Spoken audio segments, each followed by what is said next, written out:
Hello, and welcome to Quick Charge by Electrek. I'm Mikey G, and it's Saturday, December 24th.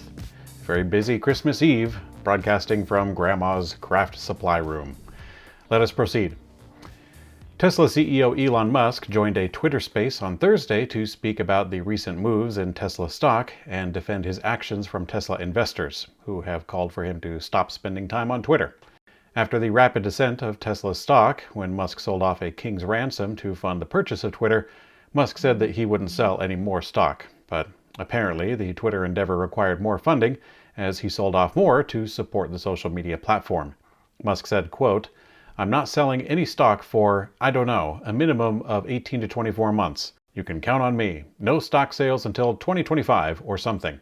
I need to sell some stock just to make sure there's still some powder dry to account for worst case scenario. I won't sell stock until probably 2 years from now. Definitely not next year under any circumstances. Probably not the year after either."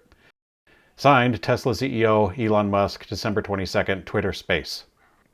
Now, at Electrek, we're forced to take this with a grain of salt because despite routinely saying that he would be the last person to sell any Tesla stock for the last decade, he indeed has sold large chunks of stock several times. Now, while many have made note of his distractions with Twitter, he stated, quote, "There's not an important Tesla meeting I've missed the entire time. I'm not totally missing in action." He then asked, quote, "Is there anything I could have done in the last 2 months that would have helped with Tesla execution? I literally can't think of anything." Now, it might be out of context, but in contrast, Musk has called Twitter a very addictive app, saying, quote, "If you cross catnip with crack, that's what Twitter is." Now, if this colorful statement from him is indeed true, then perhaps his judgment faculties could be compromised. Again, out of context. Tesla is taking a delivery of a panoply of KUKA robots, and the timing could indicate that they're going to be used to build the Cybertruck. KUKA robots are mostly industrial arm robots used in manufacturing. It's Tesla's preferred robot for most of their production lines, along with others from a company called Fanuc.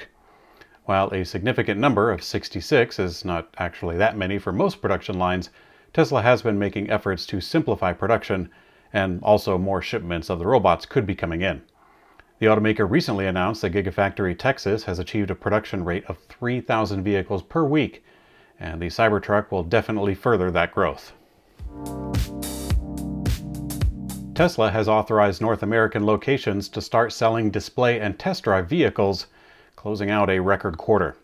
Over the last few weeks, we have reported on a lot of incentives that Tesla has put in place to sell cars, and it seems to be working. Tesla barely has any Model 3 vehicles left in the Bay Area and showing lowered inventory for the Model Y. And now, according to sources familiar with the matter, Tesla has started to authorize the sale of display and test ride vehicles in several markets in the US. With this and other initiatives, Tesla is expected to beat its previous delivery number by a significant margin, both in the US and also globally. The Tesla Model Y has beat out the best-selling car record in a single year in the country of Norway. They beat out the Volkswagen Beetle in 1969. Norway gobbled up 16,748 Model Y vehicles in the calendar year, helping the country to achieve record EV adoption.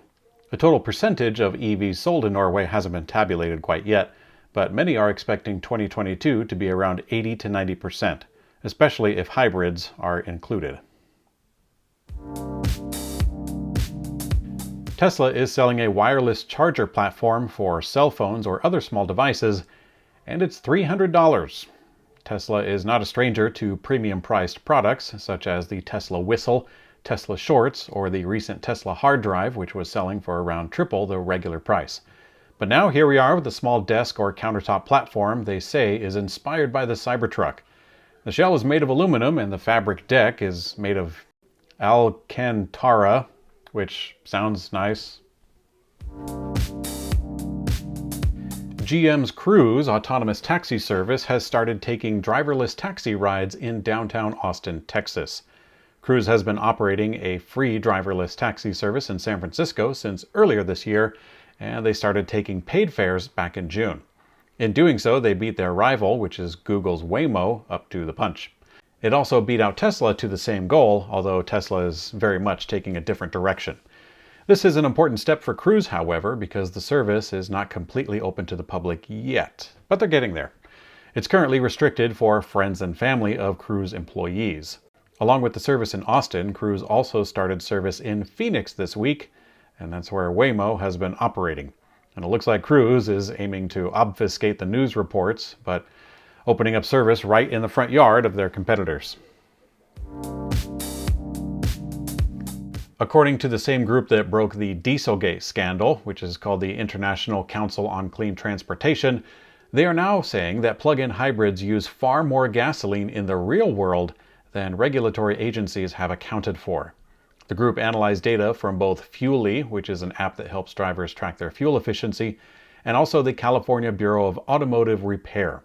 It then compared this data to regulatory agencies' estimates and indeed found that plug-in hybrid EVs are not driving on electric power nearly as often as the EPA had assumed that they were. This could have significant implications in the way that plug-in hybrid cars are regulated, since they seem to produce more emissions and more gasoline than previously thought. The data showed that plug-in hybrid EVs spend 26 to 56 less time in all-electric drive mode, and therefore consume 42 to 67% more fuel than the EPA label suggests. The group found an even more drastic result in Europe. In that study, fuel usage and emissions for plug-in hybrids were 3 to 5 times higher than WLTP estimates suggested. Now, part of this was due to company cars, where a company would pay for the fuel but not pay for the electricity, and thus they were really never plugged in. However, even for non-company cars, the disparity between WLTP and real-world estimates were even larger than the United States. Thanks for watching Quick Charge by Electrek. I'm Mikey G, and I hope you have a Merry Christmas.